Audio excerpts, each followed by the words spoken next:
The morning sun cast long shadows across the grounds of Windsor Castle as Princess Anne walked briskly through the corridors, her riding boots clicking against the polished marble floors. Her face carried the same determined expression that had made her one of the most respected members of the royal family for decades. Today, however, that determination was mixed with something else, frustration that had been building for months. Anne had always been known for speaking her mind. Unlike other royals who carefully measured their words, she had built a reputation for honesty that sometimes made palace officials nervous. Today, that honesty was about to create the biggest controversy the royal family had seen in years. The previous evening, Anne had attended a private family dinner at Buckingham Palace. The gathering was meant to be a routine discussion about upcoming royal duties and charitable commitments. King Charles sat at the head of the long mahogany table, looking tired but determined to maintain the traditions that had defined the monarchy for generations. Queen Camilla sat beside him, her jewelry catching the light from the crystal chandelier above. As the conversation progressed, Anne noticed something that troubled her deeply. Every time she or other family members suggested changes to outdated protocols or mentioned the need to modernize certain royal traditions, Camilla would interrupt with comments about maintaining proper standards and royal dignity. Her tone carried an authority that Anne found inappropriate for someone who had only recently joined the family. "The people expect us to uphold certain traditions," Camilla had said, her voice firm as she cut off William mid-sentence during his proposal for more accessible royal events. "We cannot simply abandon centuries of protocol because some people find it old-fashioned." Anne had watched her nephew's face fall slightly. William, who would one day be king, was passionate about making the monarchy more relevant to younger generations. His ideas about community engagement and environmental initiatives were exactly what Anne believed the family needed to embrace. But it was Camilla's next comment that truly angered Anne. When Princess Catherine mentioned a program she wanted to launch for struggling families, Camilla had waved her hand dismissively. "We must be careful not to appear too common," she said. "Royal charity work should maintain appropriate distance and formality." The word stung Anne deeply. She had spent her entire adult life working with charities, often getting her hands dirty and connecting directly with people who needed help. The idea that showing genuine care and compassion made one common went against everything she believed the modern monarchy should represent. After dinner, Anne had tried to speak with Charles privately, but he seemed distracted and tired. "We'll discuss this another time," Anne, he had said, patting her shoulder in a way that felt dismissive rather than reassuring. "Camilla is still adjusting to her role. Give her time." But Anne had given Camilla time, months of it. Instead of growing into her role with humility and grace, Camilla seemed to be becoming more controlling, more determined to impose her vision of royal protocol on everyone around her. Anne had watched younger family members become increasingly frustrated, their innovative ideas consistently shot down in favor of rigid traditionalism. Now, standing in her private study at Windsor, Anne made a decision that would change everything. She picked up her phone and called her most trusted aide, Timothy Richardson, who had worked with her for over 15 years. "Timothy, I need you to arrange a press conference for this afternoon," she said, her voice steady but determined. "It's time someone spoke the truth about what's happening in this family." Timothy's voice carried concern.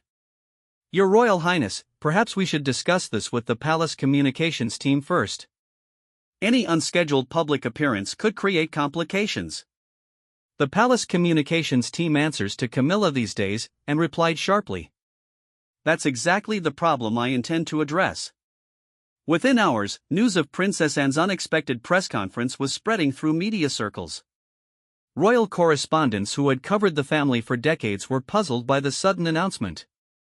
Anne rarely gave solo interviews, and never without careful coordination with palace officials. The location she chose was significant, the Save the Children headquarters in London, where she had served as president for decades. This wasn't going to be a formal palace statement delivered from behind golden gates. Anne wanted to speak from a place that represented her genuine commitment to public service. As afternoon approached, reporters gathered in the modest conference room, their cameras focused on a simple podium decorated only with the Save the Children logo.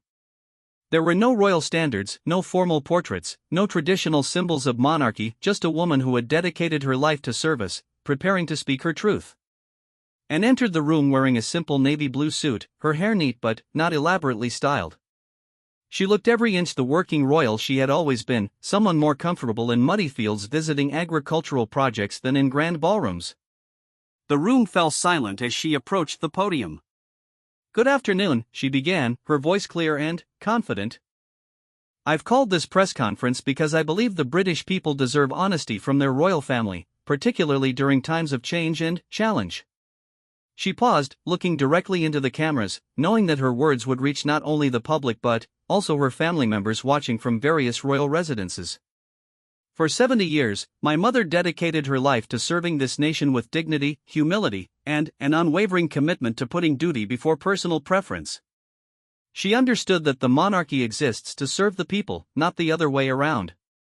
She taught us that royal privilege comes with royal responsibility, and that we must constantly evolve to remain relevant and useful to the society we serve." Anne's voice grew stronger as she continued. "Recently, I have become increasingly concerned about the direction our family is taking. There are those within our ranks who seem to believe that returning to outdated formalities and creating distance from the people we serve will somehow strengthen the monarchy. This approach is not only wrong, it is dangerous to our future." The reporters in the room exchanged glances, sensing that something unprecedented was about to happen. Anne had never spoken so directly about internal royal matters before. "I have watched talented members of our family have their innovative ideas dismissed. I have seen programs that could genuinely help people get blocked because they don't fit someone's narrow vision of royal propriety. Most troubling of all, I have observed an attitude that suggests showing genuine compassion and connecting authentically with people makes us appear common." The word common carried particular weight when Anne spoke it, her tone making clear her disdain for such thinking. "Let me be absolutely clear, there is nothing common about caring deeply for others. There is nothing undignified about rolling up your sleeves to help those in need. The suggestion that we should maintain appropriate distance from the people we serve fundamentally misunderstands our role in modern Britain." And went on to describe specific examples of innovative programs that had been rejected or watered down in recent months. She spoke about environmental initiatives championed by William that had been deemed too political. She mentioned Catherine's mental health advocacy that had been criticized as too personal. She discussed Harry and Meghan's departure, suggesting that their frustrations might have been addressed if there had been more openness to change within the family structure. "We are living through extraordinary times," and continued. "Our nation faces challenges that require thoughtful, engaged leadership. Young people are struggling with mental health, climate anxiety, and economic uncertainty. Families are dealing with unprecedented pressures. Our role should be to offer support, hope, and practical help, not to retreat behind ceremonial barriers that make us seem irrelevant to their daily lives." The press conference continued for nearly an hour, with Anne answering questions with a candor that shocked even veteran royal watchers. When asked directly about Queen Camilla's influence, Anne chose her words carefully but spoke with unmistakable clarity. "I have great respect for anyone who chooses to dedicate their life to royal service," she said. "However, I believe that those who are newer to our family have a responsibility to listen and learn before attempting to reshape traditions that have served us well.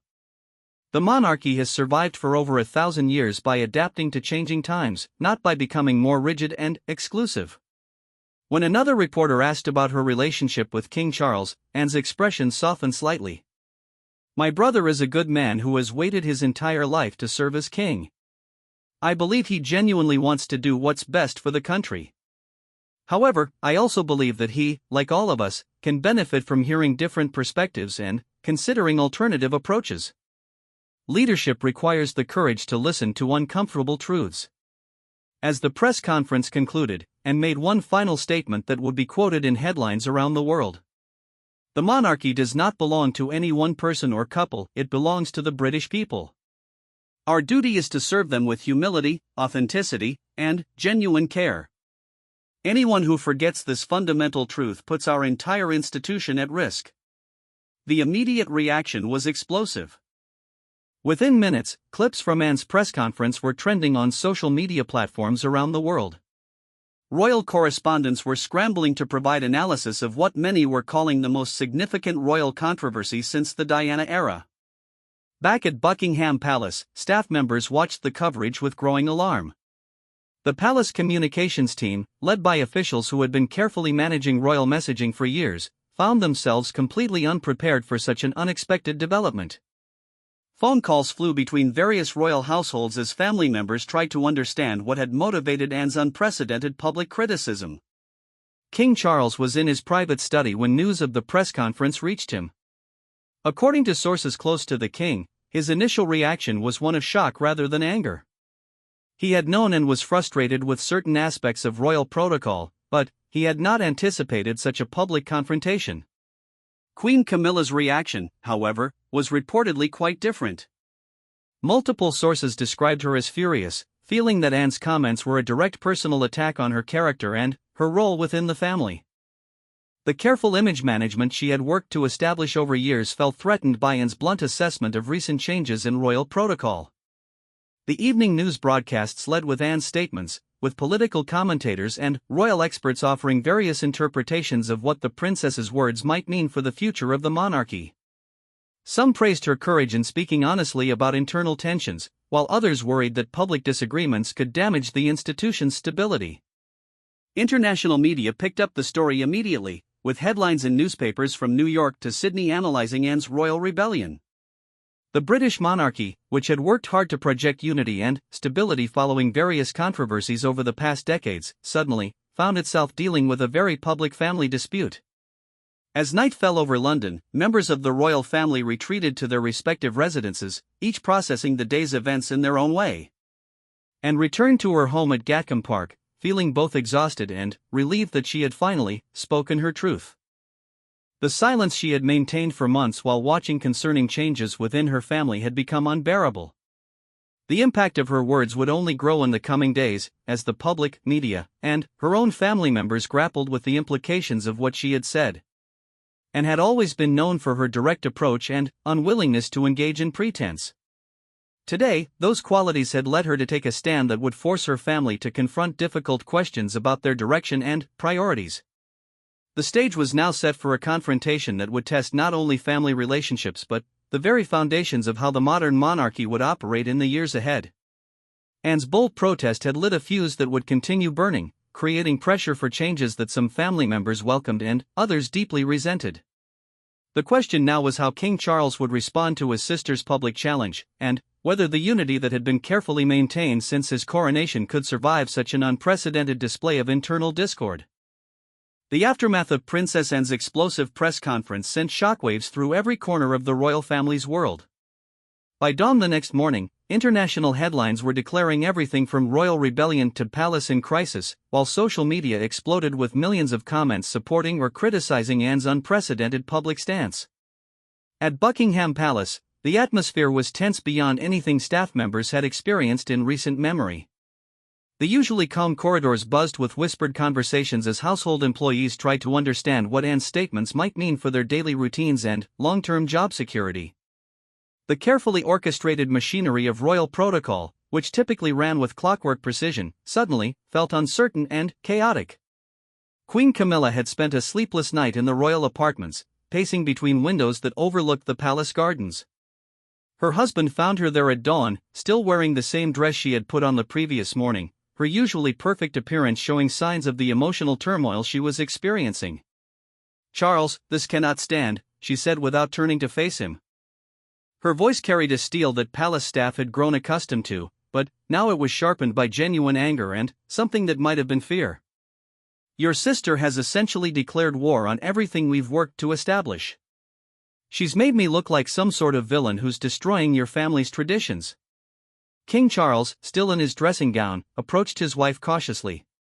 The weight of his new crown had already proven heavier than he had anticipated, filled with decisions that seemed to have no perfect solutions. Now he faced a crisis that threatened to tear apart his family in full public view. "Anne has always been passionate about her beliefs," he said carefully, choosing his words with the diplomatic skill that had been trained into him since childhood. "Perhaps we can find a way to address her concerns privately and present a united front to the public." Camilla's laugh was sharp and bitter. "Address her concerns?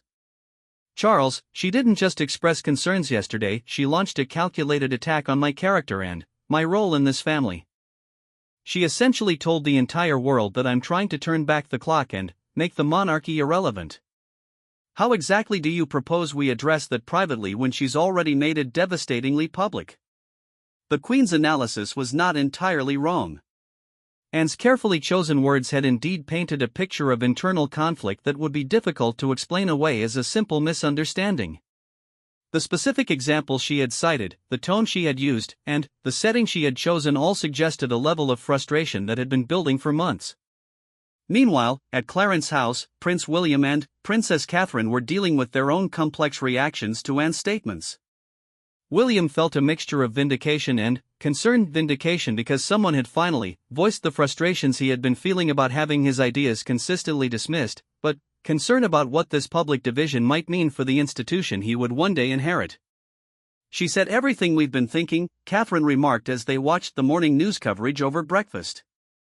Their children were at school, unaware that their great-aunt had created a media firestorm that would likely follow their family for months to come. The environmental programs you wanted to launch, my mental health initiatives, everything Anne mentioned yesterday has been blocked or watered down because Camilla thinks they're too modern or too accessible. William nodded grimly. His relationship with his stepmother had always been complicated, marked by years of adjusting to her presence in his father's life and their family dynamic. Since becoming queen, however, her influence over royal decision-making had grown considerably, and William had found himself increasingly frustrated by her resistance to innovation. The problem is that Aunt Anne is absolutely right about everything she said, William replied. But going public with it puts father in an impossible position. He's caught between supporting his wife and acknowledging that his sister has valid points about the direction we're heading. The couple spent the morning fielding phone calls from various royal advisors, each offering different perspectives on how to handle the crisis. Some suggested that William should publicly support his aunt's position, arguing that his eventual role as heir apparent gave him the authority to speak about the monarchy's future direction. Others warned that any statement from him could be seen as taking sides in a family dispute, potentially making the situation even worse.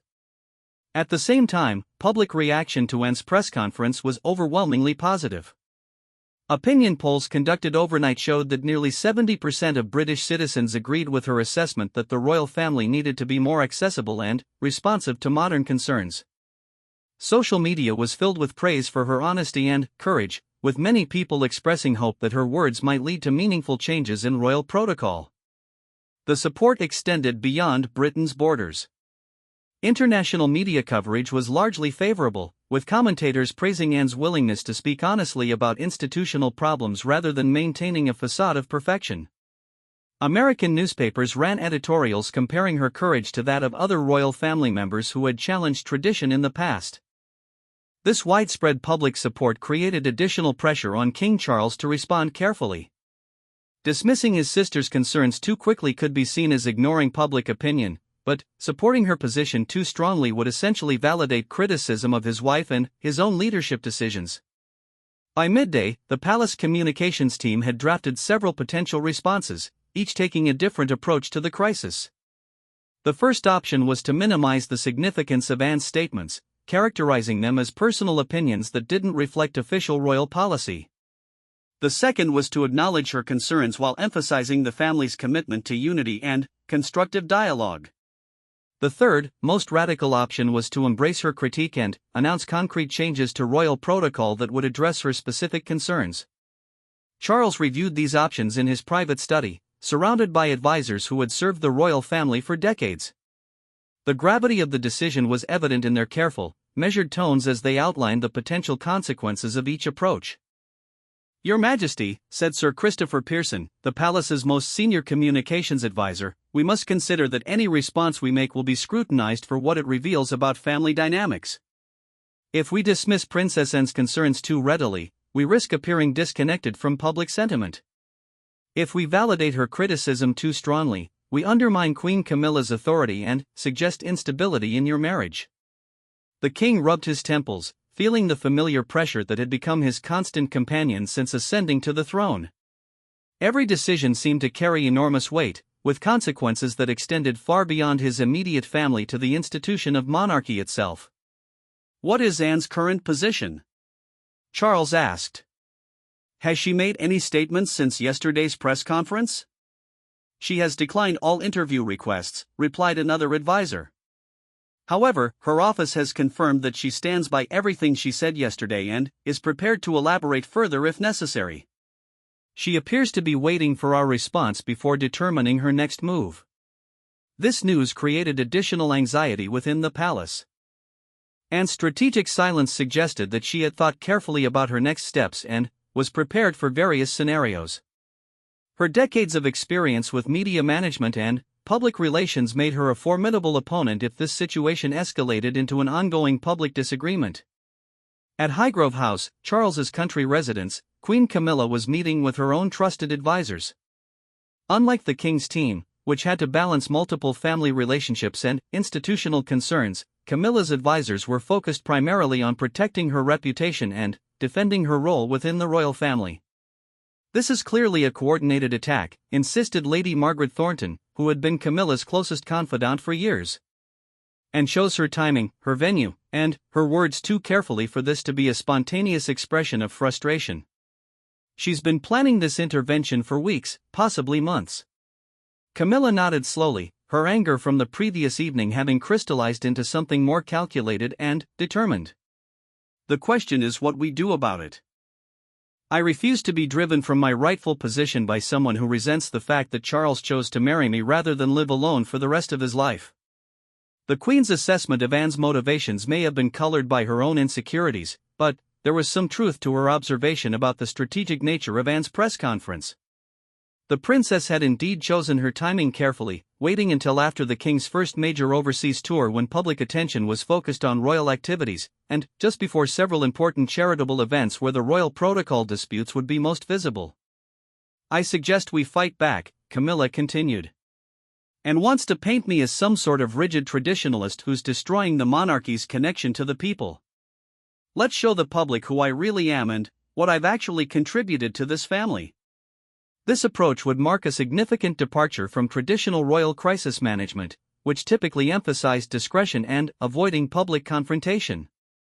However, Camilla's advisors believed that Anne's public attack required an equally public response to prevent lasting damage to the Queen's reputation. While these strategic discussions continued in various royal residences, Princess Anne was at her Gloucestershire home, dealing with an unprecedented level of media attention. Reporters and photographers had gathered outside Gatcombe Park, hoping to capture additional comments or reactions from the princess who had created the biggest royal story in years. Anne, however, remained focused on her regular charitable commitments.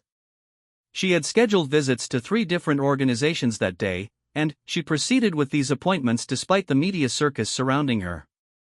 This decision was itself a strategic statement. She was demonstrating that her criticism of royal protocol was motivated by genuine commitment to public service, not personal ambition or attention-seeking. At the first stop, a youth center in Gloucester, Anne was greeted by enthusiastic crowds who applauded her courage in speaking honestly about royal family issues. Young people who typically showed little interest in monarchy expressed appreciation for her willingness to challenge outdated traditions and advocate for more accessible royal engagement. "Thank you for saying what needed to be said," called out Sarah Mitchell, a university student who had volunteered at the center for 2 years. "We've been waiting for someone in your family to acknowledge that things need to change if the monarchy wants to stay relevant." Anne's response was characteristically direct. "My role is to serve the public, not to protect anyone's ego or maintain traditions that no longer serve their intended purpose. If that makes some people uncomfortable, so be it." These comments, captured by the media contingent following her movements, were immediately broadcast around the world. They demonstrated that Anne had no intention of backing down from her position or apologizing for the controversy she had created. By evening, it became clear that this crisis was not going to resolve quickly or quietly. Both sides had essentially drawn lines in the sand, with Anne representing those who wanted modernization and reform, while Camilla represented those who preferred traditional royal protocol and hierarchy. King Charles found himself in the impossible position of having to choose between his sister and his wife, while also considering what was best for the monarchy and the British people. The decision he made would not only affect family relationships but could potentially alter the course of the institution he had waited his entire life to lead. The pressure from all sides was enormous, with public opinion polls, media commentary, and private family dynamics all pulling in different directions. As Charles retired to his study that evening, he knew that tomorrow would bring demands for decisive action that could not be delayed or diplomatically avoided much longer. The third morning after Princess Anne's devastating press conference brought an unexpected development that would change everything. King Charles had made his decision during a long, sleepless night of contemplation, and it was not what anyone had anticipated. At precisely 9 o'clock, palace officials announced that King Charles would address the nation that evening in a special televised broadcast. The announcement sent ripples of anticipation and anxiety throughout Britain and beyond. Royal addresses to the nation were rare, typically reserved for moments of national crisis, celebration, or significant constitutional change. The fact that Charles had chosen this format suggested that his response to Anne's challenge would be far more substantial than a simple statement or press release. Queen Camilla learned of her husband's decision when his private secretary knocked on her sitting room door at Clarence House. She had been reviewing her upcoming engagements, trying to maintain some sense of normalcy while the crisis swirled around her.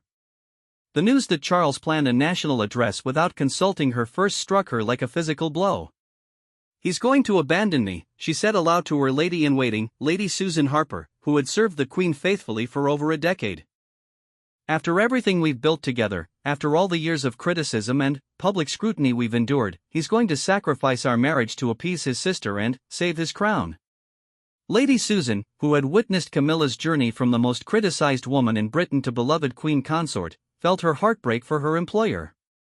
"Your Majesty, perhaps the King simply wants to address the nation's concerns directly. That doesn't necessarily mean he's taking Princess Anne's side." But Camilla's instincts, sharpened by years of navigating royal politics and public opinion, told her that Charles's decision to make a unilateral public statement represented something much more significant than simple crisis management. The king she had married would have discussed such a momentous decision with her beforehand. The fact that he hadn't suggested that he was preparing to make choices she wouldn't approve of. Meanwhile, at Windsor Castle, Princess Anne was experiencing her own mixture of anticipation and concern about her brother's planned address. She had not spoken to Charles since her press conference, despite several attempts by palace intermediaries to arrange a private conversation. Anne's refusal to engage in behind-the-scenes negotiations had been deliberate. She wanted any resolution to this crisis to be as public and transparent as her original criticism. Anne spent the morning visiting a local agricultural college, where she observed young farmers learning sustainable farming techniques. The symbolism was not lost on the media following her movements. While the palace prepared for damage control, and was highlighting exactly the kind of forward-thinking, practical work she believed the royal family should be supporting more actively. "These young people represent the future of British agriculture," she told reporters who questioned her about the king's upcoming address. "They're innovative, environmentally conscious, and deeply committed to serving their communities. The monarchy should be championing their work, not getting bogged down in debates about whether our engagement with them is sufficiently formal or traditional." Her words carried an unmistakable challenge to her brother. Whatever he planned to say in his national address, Anne was making it clear that she expected concrete action, not just diplomatic language designed to smooth over fundamental disagreements. At Kensington Palace, Prince William and Princess Catherine were grappling with the implications of King Charles's decision. William had spent the morning in emergency meetings with his own advisors, trying to understand what his father's address might mean for the line of succession and the future direction of the monarchy. "If father supports Anne's position, it validates everything we've been saying about the need for change," William said to Catherine as they walked through their private gardens. "But it also means he's essentially criticizing his own wife in front of the entire nation. I'm not sure the monarchy can survive that kind of public discord between the king and queen." Catherine nodded thoughtfully. Her own experience joining the royal family had taught her how difficult it could be to navigate the complex web of tradition, public expectation, and personal relationships that defined royal life. She understood both Anne's frustration with rigid protocol and Camilla's desire to establish her authority within the family structure. "The children are going to have questions," Catherine said quietly. "How do we explain to them that their grandfather and great-aunt are having such a public disagreement about how our family should work?" This concern about the younger generation was weighing heavily on several family members. Prince George, Princess Charlotte, and Prince Louis were old enough to sense the tension surrounding them, even if they didn't fully understand the political implications of recent events. The idea that their family's internal conflicts were being broadcast around the world added an emotional dimension to the crisis that went beyond mere institutional concerns. As afternoon approached, speculation about the content of King Charles's address reached fever pitch. British betting companies were taking odds on everything from whether he would support Anne's position to whether he might announce changes to Camilla's role or even abdicate in favor of William. The uncertainty was creating instability not just within the royal family but throughout British society, as people struggled to understand what these unprecedented events might mean for their constitutional monarchy. International media coverage was equally intense. American networks were preparing special broadcasts analyzing the potential impact on British-American relations, while European monarchies watched nervously to see how a modern royal family handled such a public internal dispute. The crisis had implications that extended far beyond Britain's borders. At 4 o'clock in the afternoon, just hours before his scheduled address, King Charles made an unexpected private visit to Princess Anne at Windsor Castle. He arrived without fanfare, driving himself in a simple Range Rover rather than using official royal transport. The informal nature of his visit suggested that this conversation was about family relationships rather than official royal business. The siblings met in Anne's private sitting room, a comfortable space decorated with photographs from her decades of charitable work and sporting achievements. For the first time since the crisis began, they were able to speak honestly without advisors, communications experts, or protocol officers present. "And I need to understand what you really want from all this," Charles began, his voice carrying the weariness of someone who had spent 3 days trying to balance impossible competing demands. "Are you trying to force me to choose between my sister and my wife? Because if that's your goal, I have to tell you that it's not a choice I can make." Anne looked at her brother carefully, seeing the strain that his new role had placed on him even before this current crisis. "Charles, this was never about Camilla personally. This is about the direction our family is taking and whether we're serving the British people effectively. I've watched talented family members get frustrated and sidelined because their ideas don't fit someone's narrow vision of royal propriety. I've seen innovative programs get blocked because they're deemed too modern or accessible. That's not sustainable." "But your press conference made it very personal," Charles replied.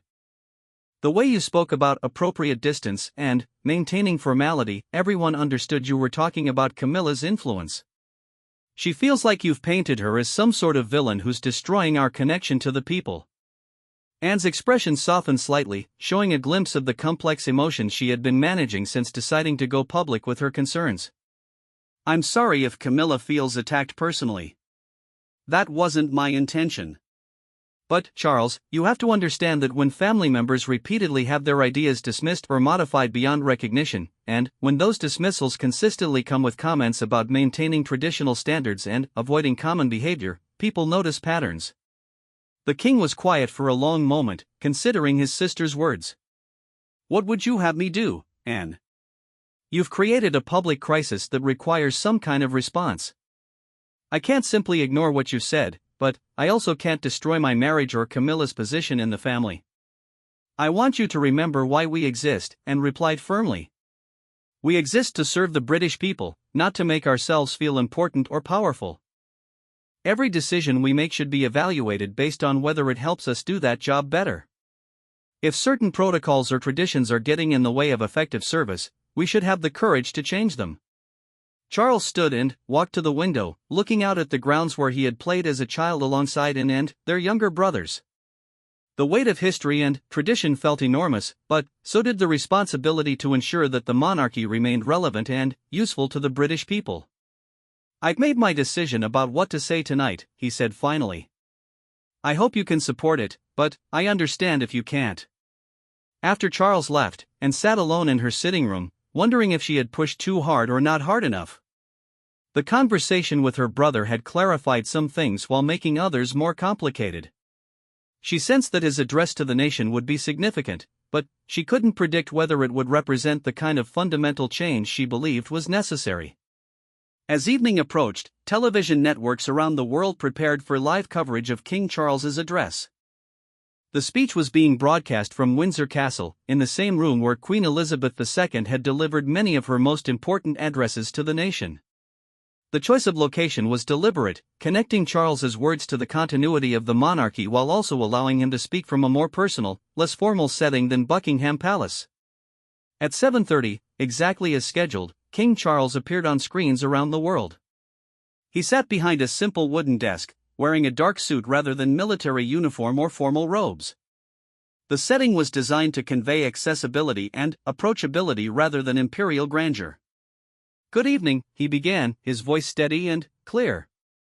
"I speak to you tonight not just as your king, but as someone who deeply loves this nation and is committed to serving it to the best of my ability." The opening words were carefully chosen to emphasize service over authority, connection over distance. As Charles continued, it became clear that his response to the crisis would be neither a simple defense of his wife nor a complete capitulation to his sister's demands. Recent days have brought unprecedented public discussion about the role and direction of the monarchy. Some of these discussions have been difficult and painful for my family, but they have also been necessary. The British people deserve honesty from their royal family, even when that honesty reveals disagreements and challenges within our own ranks. This acknowledgement that family disagreements were legitimate topics for public discussion represented a significant departure from traditional royal communication strategies, which typically emphasized unity and avoided admitting internal conflicts. My sister, Princess Anne, has raised important questions about how effectively we are serving the nation in the 21st century. Her concerns about accessibility, innovation, and authentic connection with the people we serve deserve serious consideration, not dismissal or diplomatic deflection. The validation of Anne's critique sent shockwaves through palace staff and royal watchers who had expected a more defensive response from the king. By explicitly supporting his sister's right to raise these concerns publicly, Charles was essentially admitting that the monarchy had been moving in the wrong direction. But the most surprising moment in the address came when Charles turned directly to address his wife's role in recent events. Rather than defending Camilla or attacking her critics, he chose a path that nobody had anticipated, one that would reshape both their marriage and the monarchy itself in ways that would be felt for generations to come. "My wife, Queen Camilla, has dedicated herself to royal service with grace and determination," King Charles continued, his voice carrying both warmth and carefully measured authority. "However, I recognize that in her enthusiasm to uphold royal standards, some of her guidance may have inadvertently created barriers to the innovation and accessibility that our institution desperately needs." The words landed like stones dropped into still water, creating ripples that spread far beyond their immediate impact. At Clarence House, Queen Camilla felt her breath catch as she realized her husband was not going to defend her approach, despite everything they had discussed privately over the years about maintaining royal dignity and protocol.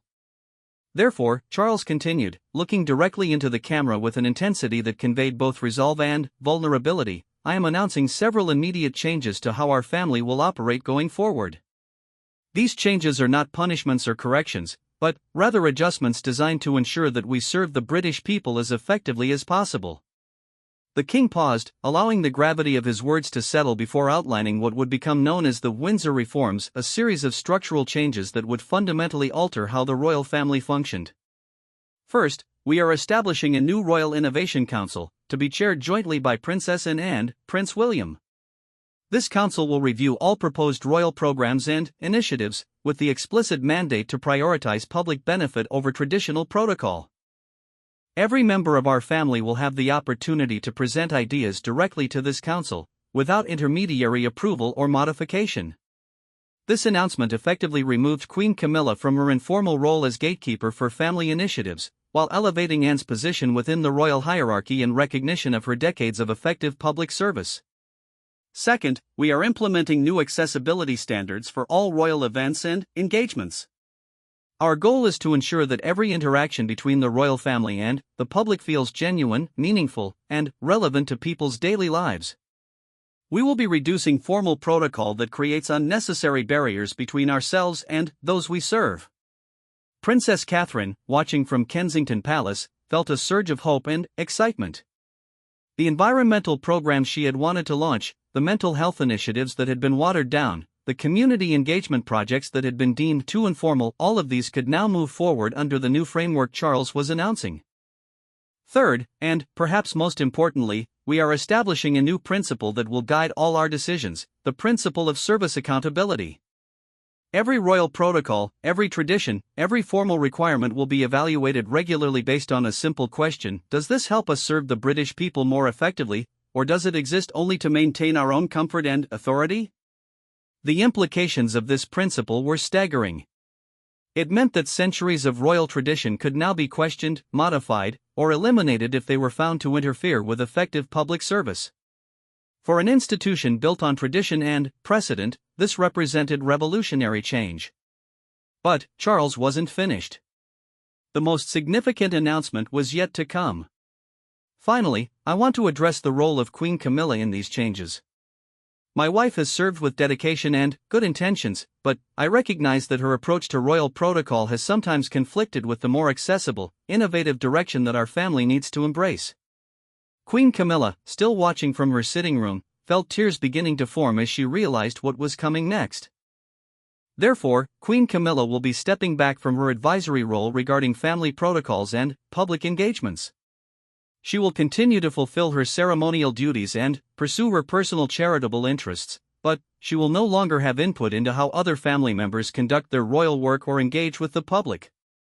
The silence in royal residences across Britain was deafening. Charles had just publicly stripped his wife of much of her influence within the royal family while announcing it to the entire world.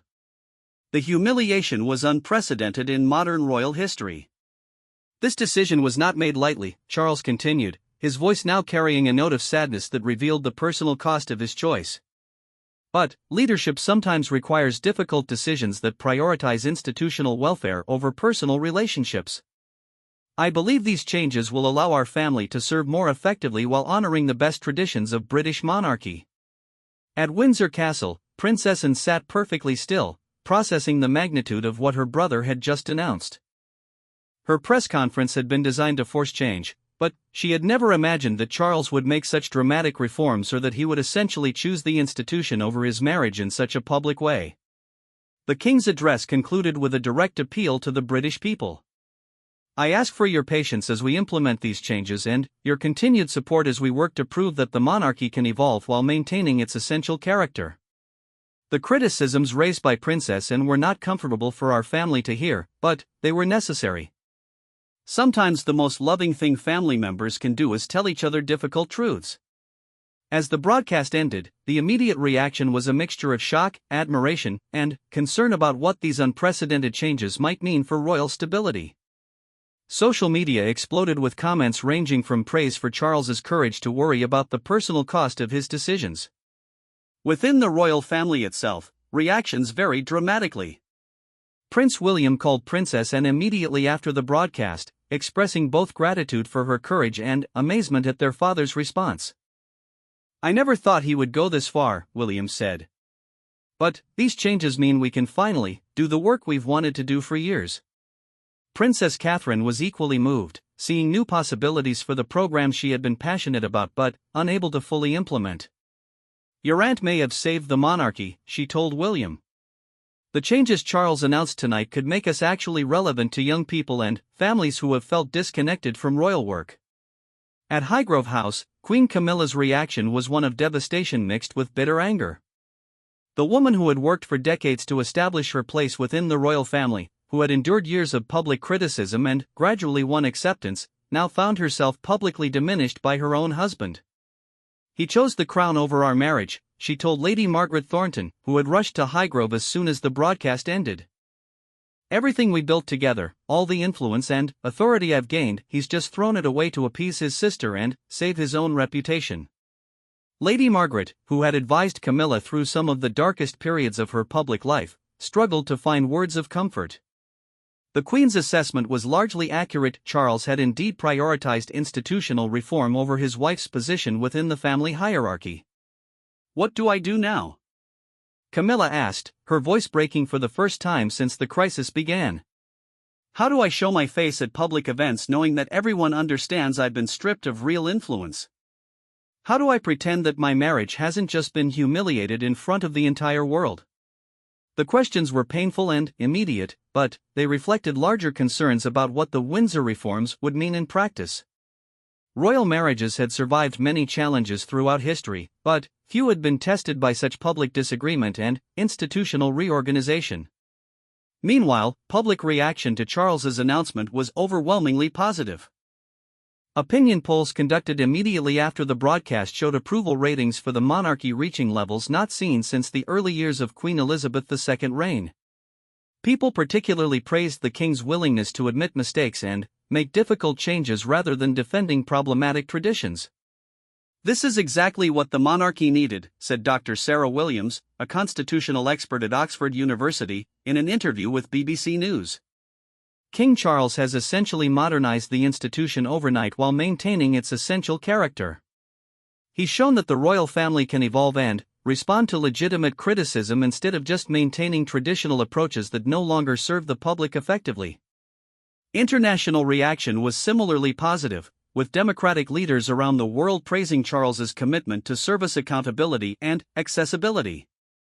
The changes announced in the Windsor reforms were seen as evidence that even ancient institutions could adapt to modern expectations without losing their essential identity. But, within the royal family, the personal cost of these institutional changes was becoming increasingly clear. Over the following days, Queen Camilla's isolation became evident as family members adjusted to the new hierarchy and protocols that Charles had established. Princess Anne, now co-chairing the Royal Innovation Council with Prince William, found herself in the unusual position of having her decades of advocacy for reform suddenly validated and institutionalized. Her first meeting with William focused on reviewing the backlog of programs and initiatives that had been blocked or modified under the previous system. "We have an opportunity to completely transform how the royal family engages with the public," and told William as they reviewed proposals for environmental initiatives, mental health programs, and community engagement projects.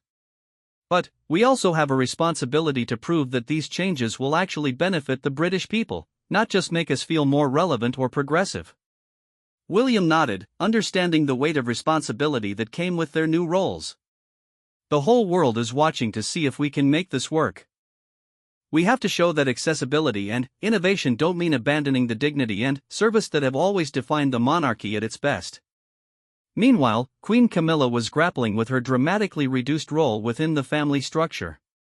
Her public appearances became increasingly awkward as media coverage focused on her diminished influence and the obvious tension between her and other family members. The most painful moment came during a charity event 3 weeks after Charles's announcement, when Camilla arrived to discover that Princess Anne was also attending the same function.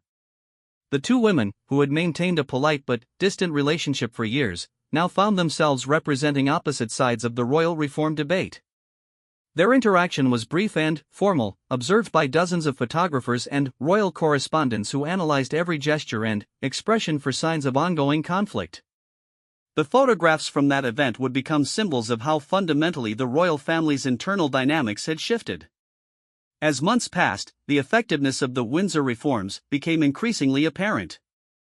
Prince William's environmental initiatives gained international recognition for their innovation and practical impact. Princess Catherine's mental health programs reached unprecedented numbers of people through their accessible, community-based approach. Even minor royals found new opportunities to contribute meaningfully to public service under the reformed protocols. However, the personal cost of these institutional changes continued to reverberate through family relationships. King Charles and Queen Camilla's marriage, while officially intact, became increasingly strained as Camilla struggled to find her place within the restructured royal hierarchy. The crisis that had begun with Princess Anne's press conference had ultimately transformed the British monarchy in ways that nobody had fully anticipated. Anne's courage in speaking difficult truths had forced changes that strengthened the institution while creating personal challenges that would take years to fully resolve.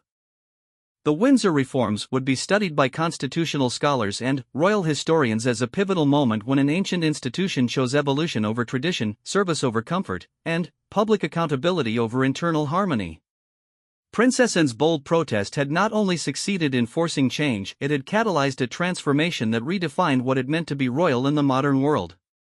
But, as Queen Camilla would learn in the lonely months that followed, institutional success could come at an enormous personal cost, and not everyone who served the crown would find their place in its reformed future.